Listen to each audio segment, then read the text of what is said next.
तो कैसे हैं आप लोग। मैं पीयूष तिवारी और स्वागत करता हूं आपका महाराणा प्रताप कोचिंग के ऑफिशियल यूट्यूब चैनल पे। दोस्तों, कल हमने संविधान की परिभाषा पढ़ी थी। परिभाषा पढ़ने के बाद हमने संसद के कितने भाग होते हैं, कितने सदन होते हैं, इस तरह के कुछ बेसिक्स देखे थे और उसके अलावा कार्यपालिका क्या होती है, कार्यपालिका के बेसिक देखे थे। दोस्तों, आज हम जो पहला टॉपिक पढ़ेंगे वो है भारतीय स्वतंत्रता अधिनियम 1947। दोस्तों, पहला क्वेश्चन जो आता है वो यही आएगा कि भाई भारतीय स्वतंत्रता अधिनियम कौन से वर्ष में आया। अब इसको याद करने का क्या तरीका है। सबको पता है भाई, बच्चे से बच्चे तक को, कि स्वतंत्रता हमें कब मिली, तो 15 अगस्त 1947 में मिली। वर्ष कौन सा था, 1947 था। तो भारतीय स्वतंत्रता अधिनियम भी कब आएगा, वर्ष 1947 में आएगा। अगर ये पहली चीज़ याद हो गई हो तो भाई हमें अब दो चीज़ें याद रखनी है कि भैया ये प्रस्तावित कब हुआ था। ये प्रस्तावित हुआ था 4 जुलाई को, और जो स्वीकृत हुआ ये कब हुआ, ये 18 जुलाई को हुआ। और कहाँ हुआ ये भैया, ब्रिटेन की संसद में हुआ। कहाँ हुआ भैया, ब्रिटेन की संसद में हुआ। ठीक है, तो कहाँ प्रस्तावित किया गया था, 4 जुलाई 1947 को ब्रिटेन की संसद में किया गया था। स्वीकृत कौन करेगा भाई, 18 जुलाई को ब्रिटेन की संसद ही करेगी। दोस्तों, हमें ब्रिटेन से आज़ादी मिल रही थी, उनसे स्वतंत्रता मिल रही थी, तो इसको स्वीकृत और प्रस्तावित भी कौन करेगा भाई, ब्रिटेन करेगा। इतनी बात आई होप आप सबको समझ में आ गई होगी। दूसरा, अगस्त से पहले क्या आता है, जुलाई आता है। तो 4 जुलाई को ये प्रस्तावित हुआ। हमें 15 अगस्त 1947 को जो है आज़ादी मिली थी। अब भाई 15 अगस्त 1947, अगस्त से पहले क्या आता है, अगस्त से पहले जुलाई आता है। तो जुलाई के अंदर ये अधिनियम आया था। अब हमें जो है इसकी प्रमुख बातें देखनी है, प्रमुख बिंदुएं देखनी है कि क्या क्या है। पहली चीज़ ये जो कहता था वो ये कहता था कि भैया 2 अधिराज्यों की स्थापना होगी। और कौन से दिन से वो 2 अधिराज्य बन जाएंगे, यानी कि 2 देश बन जाएंगे। तो भाई वो 2 देश जो हैं वो कौन कौन से होंगे। पहला तो भैया भारत होगा, भारत यानी कि इंडिया। और दूसरा दूसरा हो गया भैया पाकिस्तान। ठीक है, और ये किस तारीख को बनेंगे, ये 15 अगस्त 1947 जो है वो डेट फिक्स की गई। दूसरी प्रमुख बात ये क्या कहता है, दोनों देशों के लिए यानी कि भारत के लिए और पाकिस्तान के लिए एक एक गवर्नर जनरल होगा। अब आपसे प्रश्न पूछा जाएगा कि स्वतंत्र भारत का पहला गवर्नर जनरल कौन था। तो दोस्तों, मैंने यहीं पीडीएफ में लिख दिया है, लॉर्ड माउंटबेटन। इतनी बात आपको समझ में आ गई होगी।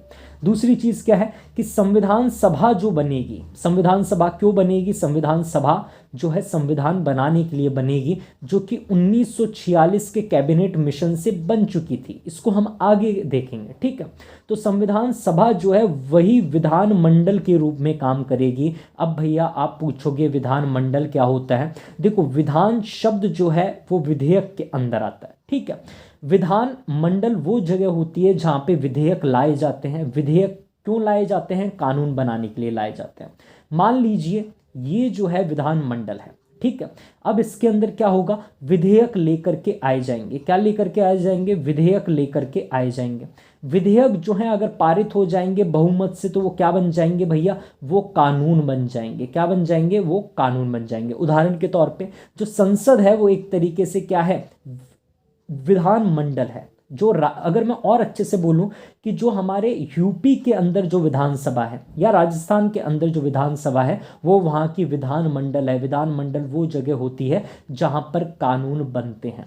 तो ये क्या बोल रहा है कि भैया ये जो संविधान सभा है वही विधान मंडल के रूप में काम करेगी, कि जब तक संसद नहीं बन जाती तब तक संविधान सभा ही जो है वो संसद का काम करेगी, वही कानून बनाएगी। इतनी बात आई होप हमें समझ में आ गई होगी। पहली चीज़ हमने क्या पढ़ी, पहली चीज़ हमने पढ़ी कि भाई भारत और पाकिस्तान का एक एक गवर्नर जनरल होगा। फिर हमने क्या पढ़ा, फिर हमने पढ़ा कि भाई स्वतंत्र भारत का पहला गवर्नर जनरल जो था वो लॉर्ड माउंटबेटन था। उसके बाद में हमने क्या पढ़ा, संविधान सभा जो है वो विधान मंडल के रूप में भी कार्य करेगी। और अब अपन तीसरी चीज़ पढ़ रहे हैं कि जब तक भैया संविधान बन के लागू नहीं हो जाता, भाई उससे पहले भी तो देश चलाना पड़ेगा। तो वो देश कैसे चलाया जाएगा, तो भाई 1935 के अंदर भारतीय शासन अधिनियम आया था। क्या आया था, 1935 में भारतीय शासन अधिनियम आया था। उसके तहत देश चलेगा जब तक संविधान नहीं बन जाता। गौर करने वाली क्या बात है कि भारतीय शासन अधिनियम 1935 से हमने कम से कम 264 अनुच्छेद या आर्टिकल जो है वो उठा करके एज इट इज़ हमारे संविधान में रख दिए थे।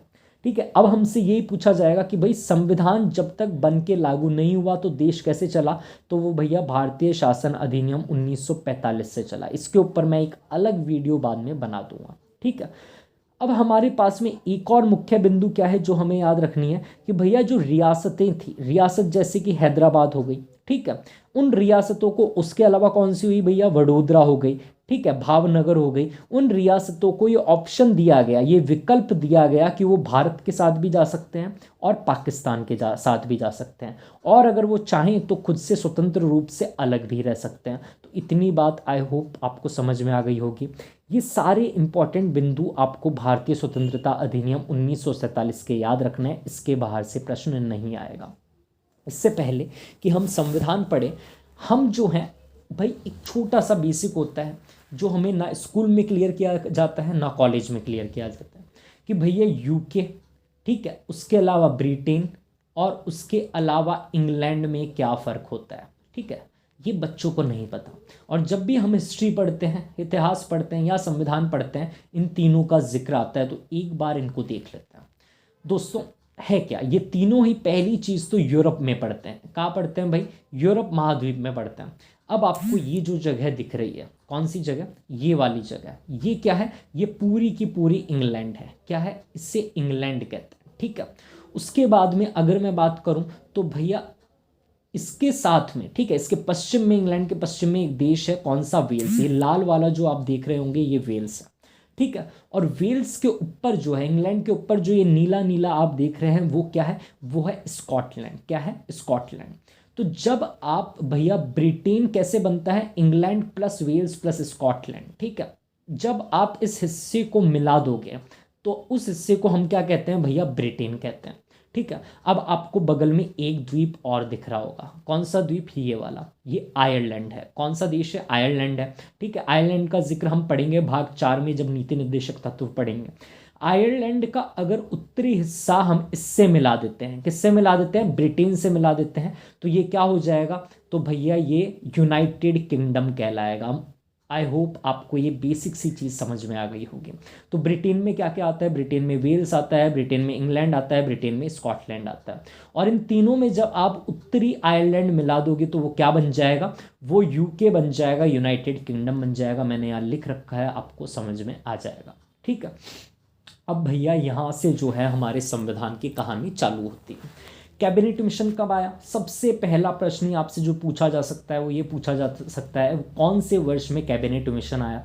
आपको क्या बताना है, 1946 में आया। ठीक है, इतनी बात आपको समझ में आ गई। तो भैया आगे चलता है। दूसरी चीज़ जो हमसे क्या पूछी जाएगी कि संविधान सभा का, किस चीज़ का, संविधान सभा का पहली बार विचार किसने दिया था, तो भैया हमें याद रखना है मानवेंद्र नाथ रॉय यानी कि एम.एन. रॉय ने दिया था।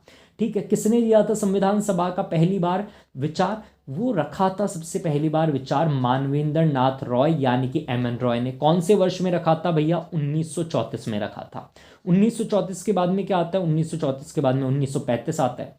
पहली बार भारतीय राष्ट्रीय कांग्रेस ने आधिकारिक तौर पर संविधान बनाने के लिए संविधान सभा की मांग की थी। ठीक है, 1934 के अंदर मानवेंद्र नाथ रॉय ने क्या किया था, संविधान सभा का विचार रखा था। 1934 के बाद में क्या आता है, 1934 के बाद में जो है 1935 आता है, और 1935 में कांग्रेस ने, किसने, कांग्रेस ने क्या किया था, आधिकारिक तौर पे ये कहा कि भैया हमें संविधान बनाने के लिए संविधान सभा की ज़रूरत है, हमें संविधान सभा बनाने दी जाए।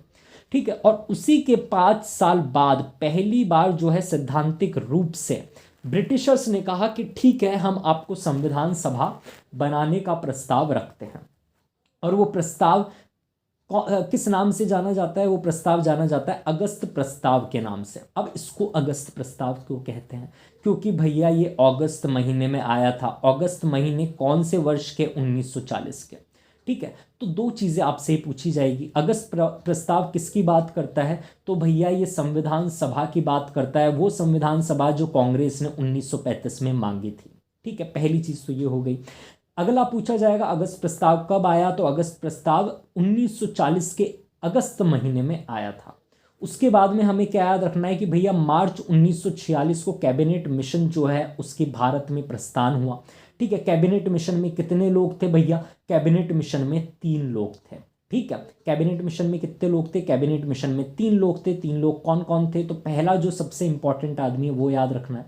आपको ये टोपी वाला दिख रहा होगा, ये टोपी वाला कौन है, ये है लॉर्ड पैथिक लॉरेंस, ये भारत के सचिव भी थे। ठीक है, ये इस कैबिनेट मिशन के अध्यक्ष थे। क्या थे भैया, कैबिनेट मिशन के अध्यक्ष यानी कि प्रेसिडेंट थे। ठीक है, चेयरमैन अगर मैं कहूँ कि चेयरमैन शब्द एकदम सही है। ठीक है, तो क्या थे, ये इसके चेयरमैन थे। दूसरा आपको बगल में ये आदमी दिख रहा होगा, अगर आप इसको गौर से देखो तो ये थोड़ा थोड़ा अरुण जेटली जैसा लगता है। ठीक है, हमारे जो स्वर्गीय अरुण जेटली हैं उन जैसे लगते हैं। ठीक है, ये क्रिप्स मिशन के अध्यक्ष भी थे, यानी कि चेयरमैन थे। क्रिप्स मिशन के अध्यक्ष भी थे sir Stafford Cripps. Sir Stafford Cripps जो थे वो व्यापार बोर्ड के अध्यक्ष थे उस वक्त, और वो इस कैबिनेट मिशन के दूसरे मेंबर थे। और तीसरे जो मेंबर थे वो नौसेना के अध्यक्ष थे, और उनका नाम क्या था, एवी अलेक्जेंडर था। ठीक है, अपने को यहाँ पे 2 नाम तो याद रहने चाहिए। पहला नाम क्या है, लॉर्ड पैथिक लॉरेंस। ठीक है, वो चेयरमैन थे। ठीक है, दूसरा एवी अलेक्जेंडर, ये 2 नाम आप याद रखो। तीसरा नाम आपको क्रिप्स मिशन से याद रह जाएगा, सर स्टैफोर्ड क्रिप्स। इतनी बात आपको भाई समझ में आ गई होगी। ये तीनों आए भारत में, इन्होंने प्रस्थान किया। कब किया भैया, मार्च 1946 में। और 16 मई 1946 के अंदर इन्होंने क्या किया, कैबिनेट मिशन प्रकाशित किया कि भाई हम कैबिनेट मिशन में आपके लिए क्या क्या चीज़ें लेकर के आए हैं। वो उन्होंने कब प्रकाशित किया, 16 मई 1946 को किया। अब एक बार हम संविधान सभा के बारे में पढ़ लेते हैं। पहली चीज़ जो हमसे पूछी जाती है कि भैया संविधान सभा में कितने मेंबर थे, तो भैया हमें याद रखना है जब तक पार्टीशन नहीं हुआ था, भारत पाकिस्तान नहीं बने थे, 389 मेंबर थे भैया। कितने मेंबर थे भाई, 389 मेंबर थे, इतना हमें याद रहेगा। ठीक है, अब क्या हुआ, भारत पाकिस्तान का जो है विभाजन हुआ। हमने पढ़ा था कैसे हुआ, तो भैया भारतीय स्वतंत्रता अधिनियम 1947 के तहत हुआ था। ठीक है, थोड़ा सा पीडीएफ ऊपर ले जा करके देख लीजिएगा।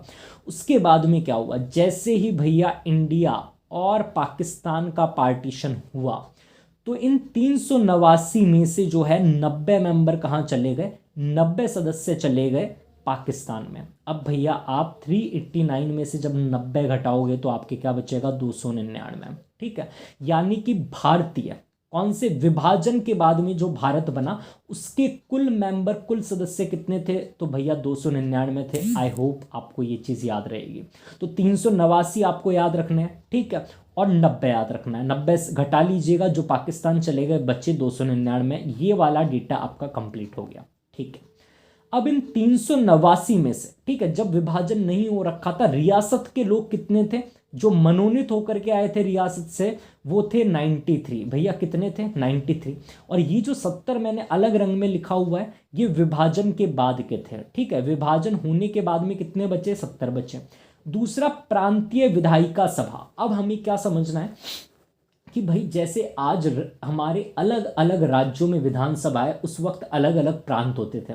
जैसे कि एक मद्रास प्रांत हो गया, एक बॉम्बे प्रांत हो गया। अब उनकी विधायिका सभा होती थी। विधायिका सभा मतलब जहाँ पे कानून बनते थे उस प्रांत से संबंधित। हमने क्या बोला कि भैया अप्रत्यक्ष रूप से जो है चुनाव होंगे प्रांतीय विधायिका सभाओं के अंदर, और वहाँ से जो है संविधान सभा में मेंबर आएंगे। अब आप पूछोगे भैया कि भाई ये जो अप्रत्यक्ष चुनाव होते हैं वो क्या होते हैं। देखो दोस्तों, 2 तरीके के चुनाव होते हैं, एक होता है प्रत्यक्ष चुनाव, एक होता है अप्रत्यक्ष चुनाव। प्रत्यक्ष चुनाव क्या होते हैं, प्रत्यक्ष चुनाव जैसे कि आप जो है अभी 2024 मई जून में जब चुनाव होंगे तो आप वोट देने के लिए जाओगे। ठीक है, पूरे भारत के चुनाव होंगे, संसद के चुनाव होंगे। वो क्या होंगे, जब आप सीधे जाकर के वोट दे रहे हो तो वो होते हैं प्रत्यक्ष चुनाव। कौन से चुनाव होते हैं भाई, प्रत्यक्ष चुनाव होते हैं। कैसे चुनाव होते हैं, प्रत्यक्ष चुनाव होते हैं। जब आप वोट दे करके उनको विधानसभा में भेजते हो। ठीक है, अब वो क्या करते हैं, जब राज्यसभा के सदस्यों का चुनाव होता है तो आपके भेजे हुए, ठीक है, रिप्रेजेंटेटिव जो हैं, जो विधानसभाओं में बैठे हैं, आपका विधायक जो बैठा है वो क्या करता है, राज्यसभा का मेंबर चुनता है। इसमें क्या आप सीधे वोट देते हो, नहीं, बिल्कुल नहीं देते। आप किसमें वोट देते हो, लोकसभा वाले चुनाव में वोट देते हो, आप राज्यसभा वाले चुनाव में वोट नहीं देते। राज्यसभा के चुनाव में कौन वोट देता है कि भैया जो जनता थी उसने अपना एक प्रतिनिधि भेजा, जिसे हम इंग्लिश में रिप्रेजेंटेटिव बोलते हैं। ये रिप्रेजेंटेटिव कहाँ बैठेगा? इन प्रांतीय विधायक सभाओं में, विधायिका सभाओं में बैठेगा, और फिर वो वहाँ पे चुनाव होगा एक बंदे का, और वो जो है कहाँ जाएगा बैठने के लिए? संविधान सभा में जाकर के बैठेगा। इस तरीके के चुनाव को क्या कहते हैं? इस तरीके के चुनाव को कहते हैं अप्रत्यक्ष चुनाव। तो आपसे पूछा जा सकता है संविधान सभा का चुनाव प्रत्यक्ष चुनाव था या अप्रत्यक्ष चुनाव था? तो आपको क्या बोलना है भाई? अप्रत्यक्ष चुनाव था। ठीक है, इतनी बात आपको समझ में आ गई होगी। ठीक है, ये डेटा आप थोड़ा सा देख लीजिएगा। जो हमें याद रखना है वो क्या याद रखना है? प्रश्न आएगा कि कौन सी रियासत का प्रतिनिधि संविधान सभा में भाग नहीं लिया था। ठीक है, तो भैया जो हैदराबाद रियासत हमारी थी उसके प्रतिनिधि ने संविधान सभा में भाग नहीं लिया था। ठीक है, अब भाई ये 296 जो लोग बचे थे उनमें से सामान्य वर्ग के 213 थे, मुसलमान 80 थे और 4 सिख थे। ये हमें डेटा याद रखना है। ठीक है, ये एक्चुअली आई थिंक 212 थे। कितने थे? 212 थे। ये डेटा मैं आपको कल वापस से रिवाइज करा दूंगा। इसके अलावा इनमें कुल महिलाएं कितनी थी इन 296 में से? ये हमें याद रखना इंपॉर्टेंट हो जाता है, क्योंकि अभी जो है नारी शक्ति वंदन बिल आया है। ठीक है, तो महिलाओं से संबंधित प्रश्न आने के पूरे पूरे चांसेस हैं। तो भैया 15 महिलाएं थी। कितनी महिलाएं थी? 15 महिलाएं थी। इन 15 महिलाओं के बारे में भी हम आगे की वीडियोज़ में पढ़ेंगे। ठीक है, हमें क्या याद रखना है? हमें याद रखना है कि भाई जो संविधान सभा के अध्यक्ष थे वो कौन चुने गए थे? तो भैया वो डॉक्टर राजेंद्र प्रसाद चुने गए थे, और उपाध्यक्ष जो थे वो एच.सी. मुखर्जी और वी.टी. कृष्णामाचारी चुने गए थे। ठीक है, संविधान सभा का पुनर्गठन, संविधान सभा का पुनर्गठन मतलब क्या होता है भाई? जब विभाजन हुआ तो उसके बाद में वापस एक संविधान सभा बनी थी जिसके अंदर ये 299 मेंबर थे। तो वो किस तारीख को पुनर्गठन हुआ ये याद रखना है, 31 अक्टूबर 1947 को पुनर्गठन हुआ था। अब हमें एक चीज़ याद रखनी है, 3 तारीखों के बारे में हमें पढ़ना है। पहली तारीख क्या है? पहली तारीख है 9 दिसंबर 1946। ठीक है, दूसरी तारीख क्या है? 11 दिसंबर 1946। ठीक है, और तीसरी तारीख है 13 दिसंबर 1946। कैसे याद रहेगी भाई? मैं आपको पॉलिटी पढ़ा रहा हूँ, आपको कम से कम मेरा बर्थडे याद रहना चाहिए। मेरा बर्थडे कब आता है? 11 दिसंबर को आता है। ठीक है, अच्छा मैं 1946 में पैदा नहीं हुआ था, इतना बुजुर्ग आदमी नहीं हूँ। ठीक है, तो 11 दिसंबर मेरा बर्थडे याद रखिएगा। उससे 2 दिन पहले 9 आएगा, उससे 2 दिन बाद 13 आएगा। ठीक है, इस दिन क्या हुआ था? तो भैया इस दिन जो है हमारा, जब संविधान सभा की पहली बैठक हुई थी। कौन सी बैठक हुई थी? पहली बैठक जो है, अगर आपसे कोई पूछे कि संविधान सभा की कब हुई, तो 9 दिसंबर 1946 को हुई थी। इस पहली बैठक के अंदर क्या हुआ? इस पहली बैठक के अंदर अंतरिम अध्यक्ष चुना गया। कैसा अध्यक्ष चुना गया? अंतरिम अध्यक्ष चुना गया। और अंतरिम अध्यक्ष के रूप में भैया हमने किसको चुना था? ये आपको वीडियो के कमेंट सेक्शन में बताना है, फिर मैं आपको अगली वीडियो में उसका उत्तर बताऊंगा। ठीक है, दूसरे टाइम क्या हुआ उसके बाद में? अब भैया वो जो अंतरिम अध्यक्ष चुना गया 9 दिसंबर को, उसने एक और बैठक बुलाई। तो संविधान सभा की दूसरी बैठक कब हुई? मेरे बर्थडे वाले दिन हुई, यानी कि 11 दिसंबर 1946 को। इस दिन क्या हुआ? इस दिन 2 चीज़ें हुई। संविधान सभा की दूसरी बैठक हुई। कौन सी बैठक हुई? दूसरी बैठक हुई। और जो हमारा अंतरिम अध्यक्ष चुना गया था, जो कमेंट सेक्शन में आपको बताना है कौन चुना गया था। ठीक है, उसने चुनाव कराया एक परमानेंट अध्यक्ष के लिए, एक स्थायी अध्यक्ष के लिए। और वो अध्यक्ष कौन चुना गया? तो भाई मैंने नीचे पढ़ाया था, डॉक्टर राजेंद्र प्रसाद चुने गए। कौन चुने गए? डॉक्टर राजेंद्र प्रसाद चुने गए। इसी के साथ में उपाध्यक्ष एच.सी. मुखर्जी और वी.टी. कृष्णामाचारी चुने गए। इतनी बात हमें याद रहेगी। और हमसे अगर पूछा जाता है कि पहला सत्र कब हुआ, क्या पूछा जाए अगर कि संविधान सभा का पहला सत्र कब हुआ, तो वो 13 दिसंबर 1946 को हुआ। कब हुआ पहला सत्र? 13 दिसंबर 1946 को हुआ। तो पहली बैठक कब हुई? 9 दिसंबर 1946। इस दिन अंतरिम अध्यक्ष चुना गया। डॉक्टर राजेंद्र प्रसाद स्थायी रूप में अध्यक्ष कब चुने गए हमारे संविधान सभा के? तो 11 दिसंबर 1946 को चुने गए। इस दिन संविधान सभा की दूसरी बैठक हुई थी। और संविधान सभा का पहला सत्र जो है वो कब चालू हुआ? 13 दिसंबर 1946 को चालू हुआ। सत्र चालू होने का मतलब भैया आज के दिन से जो है कामकाज चालू हो जाएगा। इससे पहले क्या कर रहे थे? फॉर्मेलिटी कर रहे थे सारी। ठीक है, कि चाय कौन बनाएगा, नाश्ता कौन करेगा, ये सब चीज़ें फालतू की बात है। ठीक है, बैठक, सत्र क्या है, सत्र में काम होता है। तो कामकाज कब से चालू हुआ, 13 दिसंबर 1946। और हमें जो पहला काम हुआ वो याद रखना है कि इस दिन उद्देश्य प्रस्ताव जो है वो पेश किया गया। और उद्देश्य प्रस्ताव किसने पेश किया, उद्देश्य प्रस्ताव पंडित जवाहरलाल नेहरू ने 13 दिसंबर को पेश किया था। ये हमें याद रखना है। उद्देश्य प्रस्ताव क्या था कि भाई हम संविधान सभा बना करके आखिर क्या उद्देश्य पूर्ण करना चाहते हैं। सबको पता है संविधान बनाना चाहते हैं, ये पहला उद्देश्य था। दूसरा उद्देश्य क्या था कि भैया आखिर संविधान जो बनेगा, ठीक है, संविधान जो बनेगा आखिर वो संविधान जो है उससे हम हासिल क्या करेंगे, ठीक है। तो वो सारी बातें इसके अंदर लिखी हुई थी कि भैया पंथ निरपेक्ष होगा, ठीक है, उसके अलावा संप्रभु होगा। हम ऐसा संविधान बनाएंगे जो विश्व शांति की ओर अग्रसर करेगा पूरे देश को, ठीक है। उसके अलावा स्वतंत्रता का अधिकार जो होगा। तो ये सब उद्देश्य प्रस्ताव में लिखा हुआ था, जो आगे कुछ चेंजेस के साथ प्रियम्बल बन गया, ठीक है। इतनी बात आपको समझ में आ गई। तो 13 दिसंबर को उद्देश्य प्रस्ताव जो है पेश किया, किसने किया, पंडित जवाहरलाल नेहरू ने किया। उद्देश्य प्रस्ताव क्या था कि भैया हमारा संविधान आखिर होगा कैसा, ये सब कहाँ लिखा हुआ था, उद्देश्य प्रस्ताव में लिखा गया था। उसके अलावा इसी दिन और क्या हुआ, उद्देश्य प्रस्ताव जो है ये पेश हो गया और फिर संविधान समितियां जो है स्थापित हुई। कितनी हुई, 22 हुई। और इनमें 22 में से प्रमुख समितियां कितनी थी, 8 थी। इन 8 समितियों के बारे में हम आगे पढ़ेंगे। दूसरा प्रश्न आपसे क्या पूछा जाएगा कि उद्देश्य प्रस्ताव आखिर संविधान सभा ने स्वीकार किस तारीख को किया, तो भैया वो 22 जनवरी 1947 को किया। मेरे बर्थडे के 2 दिन बाद 13 दिसंबर 1946 को जब पहला सत्र था, उस पहले सत्र में उद्देश्य प्रस्ताव पंडित जवाहरलाल नेहरू ने पेश किया।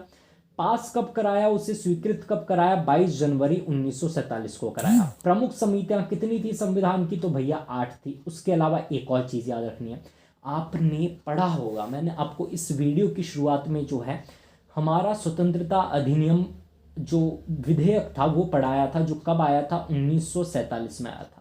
उसका जो आखिरी पॉइंट था वो क्या था कि संविधान सभा जो है विधानमंडल के रूप में काम करेगा, यानी कि संसद के रूप में काम करेगा। अब जब संसद के रूप में काम करेगा तो भैया उसकी अध्यक्षता करने वाला भी तो कोई होगा। तो क्या राजेंद्र प्रसाद उसकी अध्यक्षता करते थे, नहीं। उसकी अध्यक्षता जब करते थे तो वो कौन करते थे, गणेश वासुदेव मावलंकर, जिसे हम GV मावलंकर भी कहते हैं। आप किताबों में इनका नाम देखेंगे, GV मावलंकर। इतनी बात आपको समझ में आ गई होगी। एक और बार बता देता हूँ, जब संविधान सभा की बैठक या सत्र होता था तो उसकी अध्यक्षता डॉक्टर राजेंद्र प्रसाद करते थे। और संविधान सभा जब संसद के रूप में मिलती थी कोई कानून बनाने के लिए, तो फिर उसकी अध्यक्षता कौन करता था, GV मावलंकर, यानी कि गणेश वासुदेव मावलंकर। भैया इतनी चीज आपको याद हो गई होगी। अगली वीडियो में हम प्रमुख समितियों के बारे में पढ़ेंगे, कैसे शॉर्ट ट्रिक से हम इनको याद रख सकते हैं, इनके अध्यक्ष को याद रख सकते हैं, उसके बारे में पढ़ेंगे। आज की वीडियो में इतना ही। अगर आपको वीडियो पसंद आई हो तो उसे लाइक कीजिएगा, अपना सुझाव कमेंट बॉक्स में दीजिएगा। उसके अलावा चैनल को सब्सक्राइब कीजिएगा और अपने भाई बंधुओं से वीडियो को शेयर कीजिएगा। बहुत बहुत धन्यवाद। जय हिंद।